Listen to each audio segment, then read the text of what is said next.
Cette semaine, dans Méditerranéo, une évolution du mode de vie en Israël avec le développement des kibboutz en centre-ville. Nous irons ensuite en Tunisie pour évoquer une activité artisanale, la pêche au poulpe sur l'archipel des Kerkena. Au Maroc, regard sur les bienfaits de l'huile d'argan, une production emblématique du pays.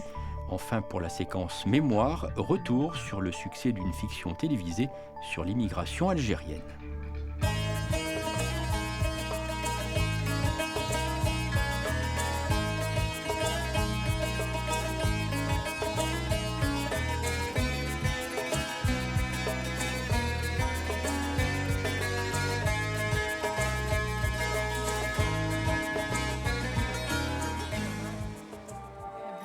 En Israël, la plupart des kibboutz traditionnels, des collectivités agricoles, ont été privatisés. Une nouvelle génération d'idéalistes a décidé de recréer des kibboutz authentiques, mais en ville cette fois. Chaque membre reverse son salaire dans une caisse commune. Plus d'1 millier d'Israéliens ont choisi ce mode de vie.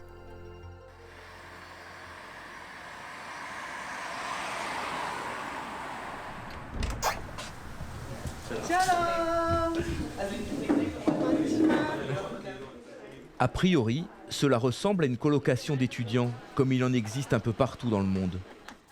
Mais ces jeunes Israéliens sont tous dans la vie active. Et ils n'habitent pas ensemble pour des raisons financières, mais par idéal.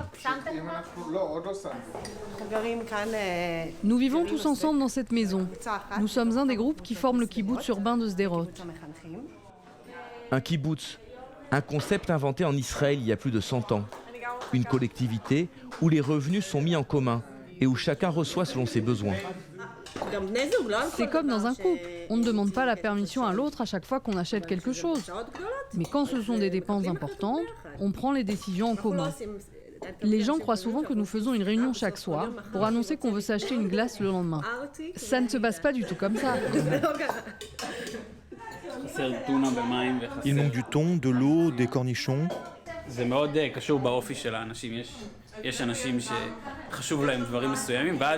Ça dépend beaucoup des goûts de chacun. Alors j'achète au fur et à mesure ce dont les gens ont besoin. Les kibboutz traditionnels vivaient essentiellement de l'agriculture. Ils ont presque tous été privatisés ces dernières années. Désormais, les nouveaux kibboutz se forment en ville, dans des grandes maisons comme celle-ci. Chaque membre travaille à l'extérieur et reverse son salaire dans une caisse commune.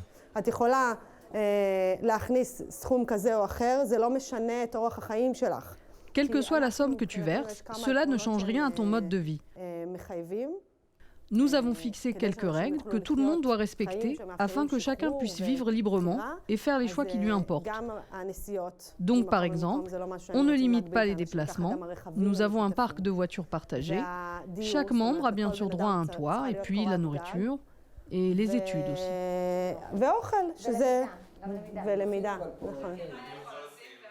Plus d'1 millier d'Israéliens ont ainsi décidé de vivre leur idéal en commun. Une vie en marge de la société capitaliste. À l'école, on vous dit que vous devez avoir les meilleures notes pour pouvoir entrer dans la meilleure université. Et puis finalement, les jeunes se rendent compte qu'ici en Israël, il est très difficile de s'en sortir financièrement. Alors il y en a beaucoup qui tentent de vivre en collectivité. Pas seulement dans le cadre d'un kibboutz comme celui-ci d'ailleurs. Nous nous proposons une alternative. Nous montrons un des chemins possibles pour vivre autrement, pour vivre ensemble. Et on ne fait pas cela juste parce que c'est le pays du kibboutz.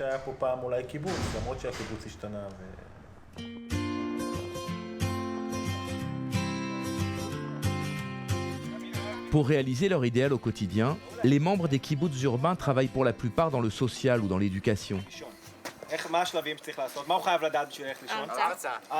Amit, par exemple, dirige une école un peu particulière où des adolescents en difficulté reprennent confiance en eux grâce au dressage de chiens. Ils forment un groupe et ils aiment travailler ensemble. Et puis ici, on ne travaille pas dans un milieu fermé. On fait toutes sortes de choses, en plein air. Cela leur donne beaucoup de force et cela les incite à parler les uns avec les autres. Ce n'est pas comme en classe où on écoute un professeur qui donne son cours.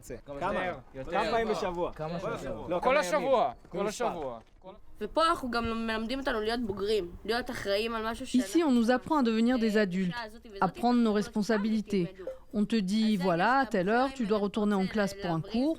Après, c'est toi qui choisis si tu veux sécher ou si tu veux aller en cours pour apprendre des choses et pour progresser dans ta vie. Comme tous les membres des kibboutz urbains, Amit reverse l'intégralité de son salaire à sa communauté. Le fait de mettre nos salaires en commun nous permet de faire davantage de choses. Je n'ai pas à m'inquiéter de combien je vais gagner, mais plutôt de trouver un travail qui me plaît vraiment. On fait plus de choses qu'on aime, plus de choses ensemble. D'ailleurs, cette école a été créée par le kibboutz.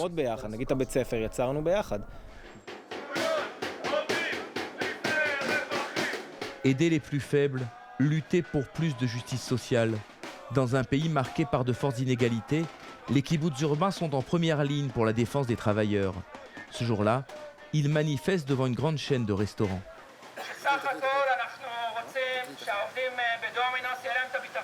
Nous voulons que les employés aient l'assurance de recevoir ce qui leur revient et qu'on cesse de retenir de l'argent sur leur paye, pour toutes sortes de prétextes.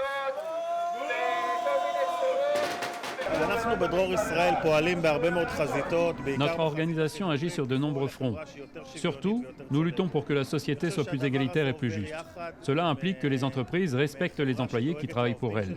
Et la solidarité entre les travailleurs en Israël, c'est le meilleur moyen d'y parvenir.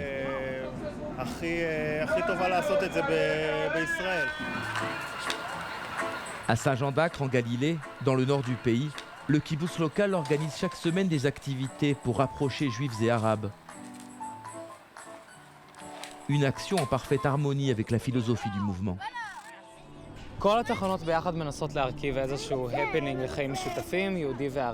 Toutes ces activités forment une sorte de happening pour encourager le vivre ensemble entre juifs et arabes. C'est un très grand défi. Saint-Jean est une ville où les gens peuvent parfois très bien s'entendre ou au contraire s'affronter et se diviser.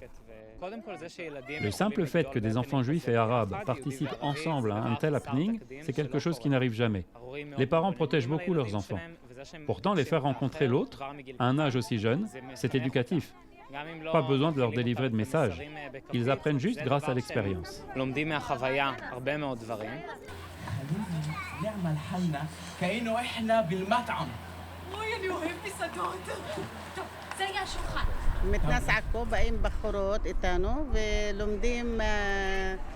Des jeunes filles viennent régulièrement ici et elles nous apprennent l'hébreu. Nous aussi, on leur apprend l'arabe.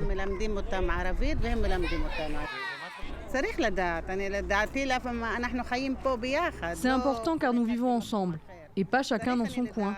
Il faut que l'on sache parler hébreu et eux aussi doivent apprendre l'arabe. Cela nous permet de faire des choses ensemble.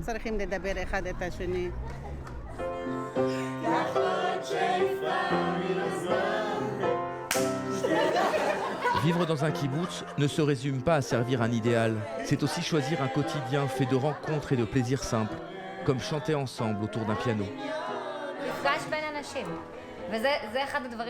On se rencontre en vrai, et c'est sans doute ce qui manque le plus dans notre société aujourd'hui.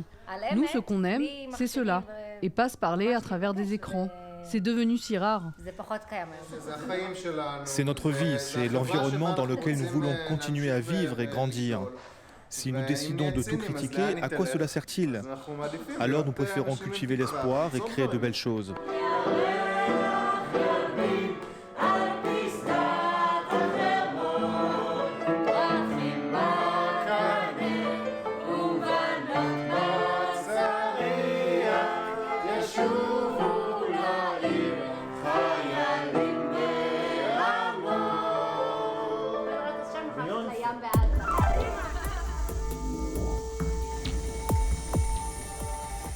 En Tunisie, le poulpe est encore aujourd'hui le symbole de l'archipel des Kerkena.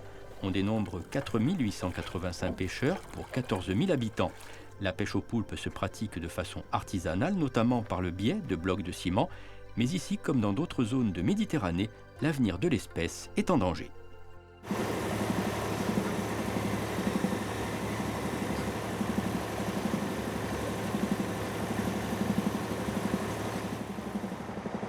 Lorsque le jour se lève, les côtes de l'archipel des Kerkena sont déjà loin derrière.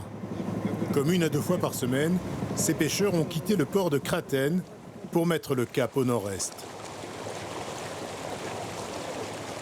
Nous nous rendons à l'endroit où on va pêcher le poulpe. La traversée va prendre 2 à 3 heures.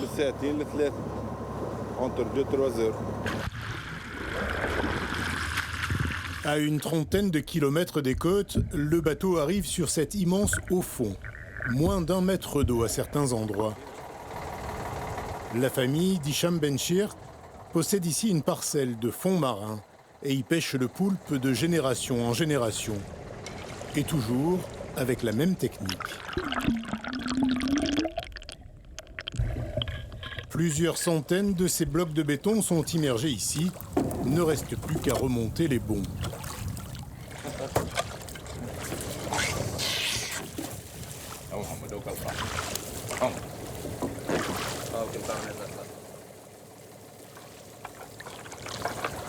L'Octopus vulgaris pullule sur cet herbier de Posidonie.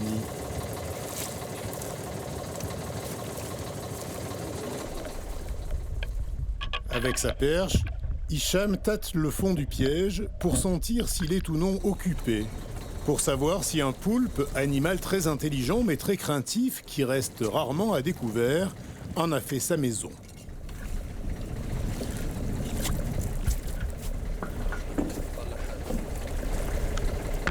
Il y habite, il y ramène sa nourriture, il y dort, parfois il s'y reproduit et il s'y cache.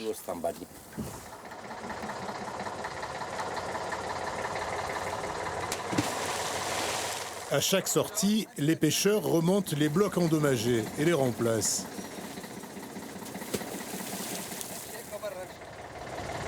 Continue comme ça. Seule concession à la modernité, les pièges sont aujourd'hui en ciment, faciles à fabriquer, ce qui permet d'en disposer jusqu'à 3 ou 4 000. Cette technique, nous l'avons héritée de nos aïeux. Avant, ils n'utilisaient pas le ciment mais les pierres, celles avec lesquelles on construisait les maisons. Ils faisaient un trou à l'intérieur et ils les jetaient à la mer. L'autre concession à la modernité, c'est du côté de Mohamed qu'il faut la chercher. Il a troqué la perche de bois contre un masque et un tuba. À quelques dizaines de centimètres au-dessus des pièges, la pêche se transforme quasiment en cueillette.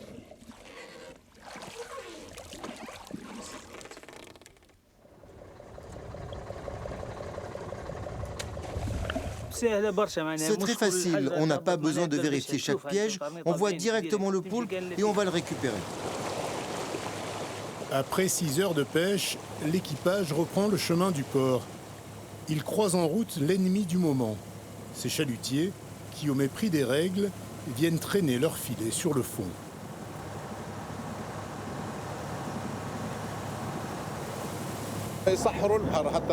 Ils désertifient le fond marin, là où les poissons et les poulpes nichent et se reproduisent. Ils raclent tout, ils ne laissent rien. Au temps de Ben Ali, on les empêchait de faire ça. Les autorités ne leur permettaient pas de sortir, les faisaient quitter la zone. Depuis la Révolution, tout part à volo.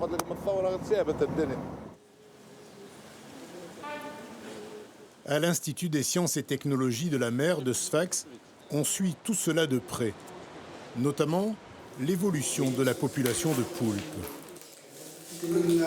Leur nombre et leur taille vont permettre de définir les dates d'ouverture et de fermeture de la campagne de pêche entre mi-octobre et mi-mai. Une mesure devenue indispensable depuis une dizaine d'années. Le poulpe est en danger puisqu'il y a des signes de surexploitation. L'effort de pêche actuel dépasse 30% de l'effort optimal.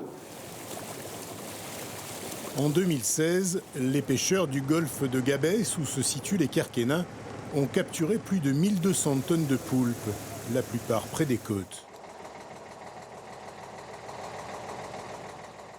Ce jour-là, Hicham et ses compagnons ramènent à quai 81 kilos. La mer est généreuse.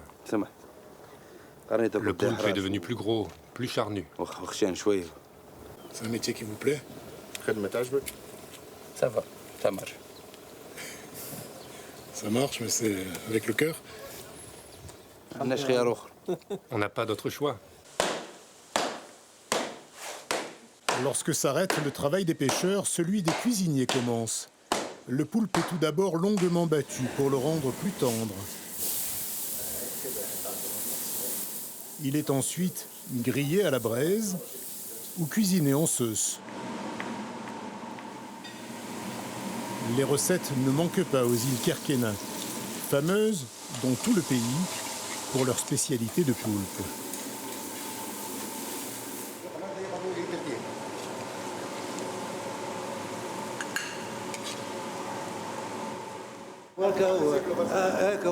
C'est comme ça. Dans chaque région, on mange ce que l'on trouve. À la campagne, on mange le mouton. Et ici, on mange le poulpe et le poisson.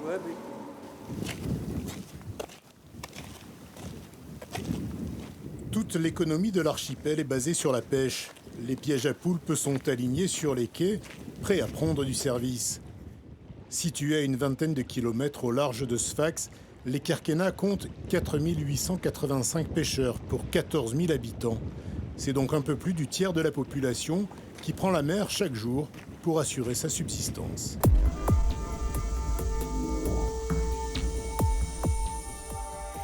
L'huile d'argan fait partie du patrimoine marocain. Cette huile, appelée aussi l'or vert, est exclusivement produite dans ce pays.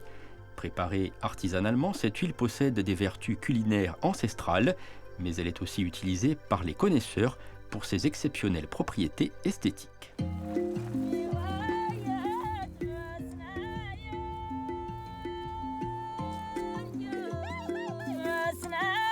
L'huile d'argan est exclusivement produite au Maroc par des femmes berbères. Comme ici, dans le village de Tazrilit à plus de 1000 mètres d'altitude, où 940 tonnes de fruits de l'arganier ont été ramassés l'an passé.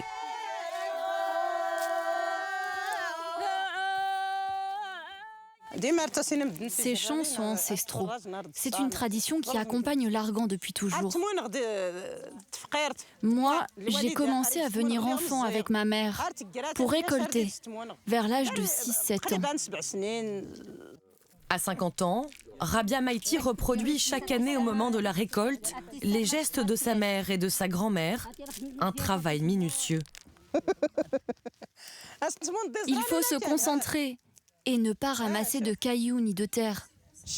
Et puis regarde, faut faire attention avec les épines. On se pique tout le temps. Depuis plus de 10 ans, ces fruits sont rachetés par une entreprise qui organise la production d'huile d'argan dans la région.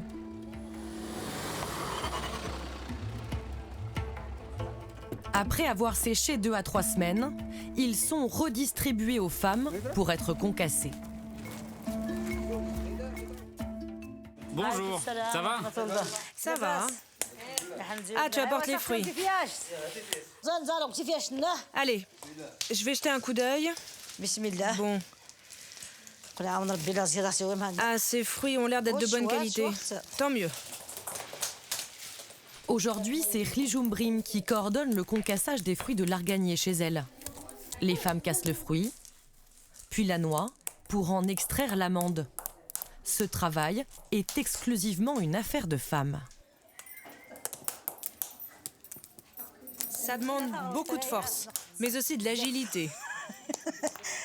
Si tu utilises trop de force, tu risques d'abîmer le fruit.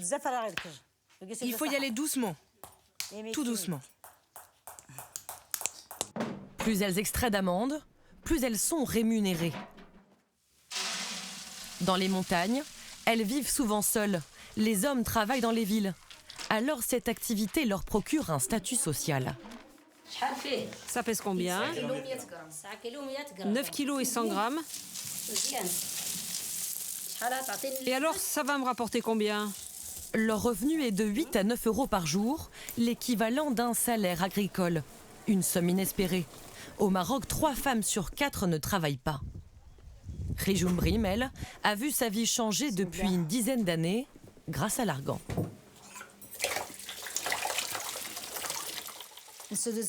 Aujourd'hui, nous les femmes, on peut avoir le même pouvoir d'achat que les hommes. Dépenser notre argent comme bon nous semble, comme les hommes. C'est un changement de vie. Premier changement, l'équipement de sa cuisine. J'ai acheté la gazinière grâce à l'argon. Et il y a aussi les meubles de cuisine.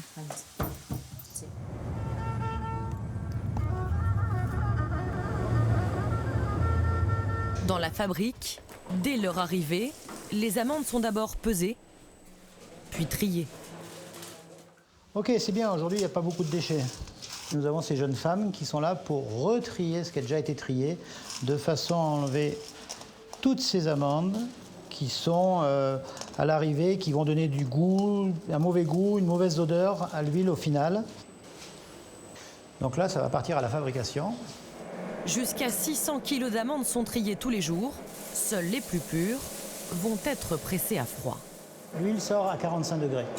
Après, il y a une première décantation dans ce petit bac. Après, vous avez une deuxième décantation dans ce bac. Quand ce bac est bien rempli, nous faisons dans ce bac de stockage qui, lui, va garder l'huile pendant 15 jours, 3 semaines. L'idéal, c'est un mois, de façon à ce que la décantation se fasse le plus naturellement possible. Il faut laisser faire le temps, il faut laisser faire la matière. Pendant plusieurs semaines, l'huile d'argan est coupée de l'air et de la lumière qui pourrait altérer sa qualité. Une fois filtrée, elle sera envoyée en France, aux Philippines ou au Japon. Grâce à ses ventes, l'entreprise qui produit l'argan offre à ses femmes des cours d'alphabétisation. On va apprendre les bases de la langue arabe. On commence par l'alphabet. Il y a 28 lettres. A, B, C. La plupart d'entre elles ne parlent que berbère et non arabe. En milieu rural, 7 femmes sur 10 au Maroc sont analphabètes. C'est la première fois qu'elles vont à l'école. Apprendre, c'est la lumière. Tu regardes un mot et tu comprends. Avant, je comprenais rien. Aujourd'hui, je sais lire les panneaux de direction. Bouskoura, Mohammadia, tous les villages, quoi. L'argan permet à ces femmes de s'émanciper. Le Maroc produit chaque année entre 2500 et 4000 tonnes d'huile d'argan grâce à ces arbres millénaires.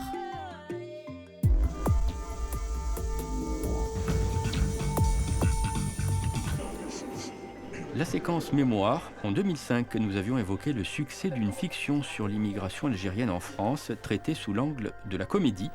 L'histoire de 2 familles vivant sur le même palier d'un immeuble à Marseille. Une façon originale de parler des difficultés d'intégration. Eh ben, toi qui râlais pour les déjeuners en famille l'autre fois. Vous pourriez faire un petit dîner en tête-à-tête tous les deux, non? Parce que ça vous permettrait de vous rapprocher un peu. Un soir d'hiver dans les quartiers nord de Marseille, les Abdelhadi regardent Canal Algérie. La chaîne publique diffuse Binoubine, une fiction qui traite de l'immigration algérienne en France.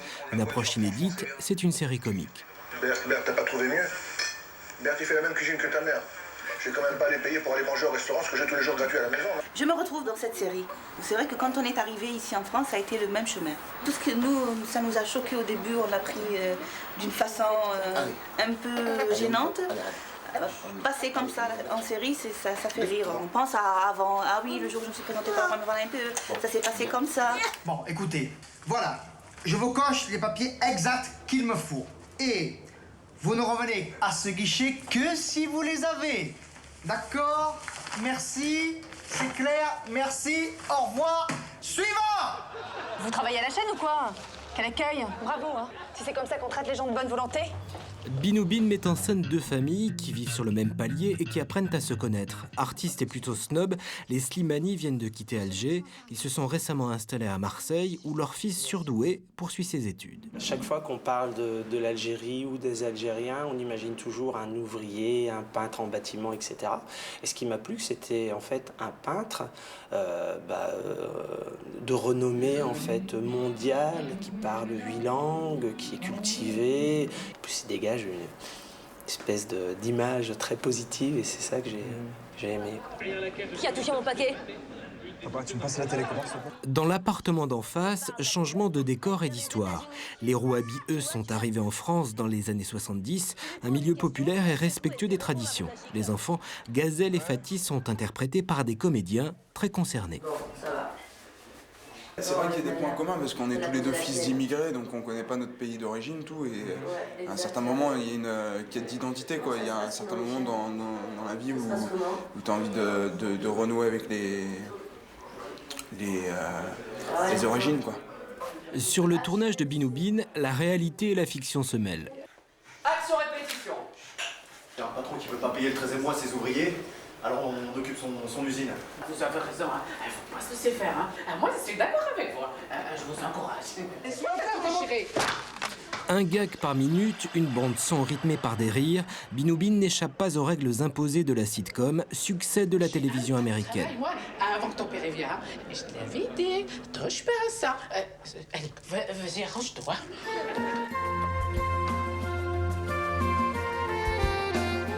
Méditerranéo est terminé pour cette semaine. À bientôt pour de nouvelles découvertes en Méditerranée.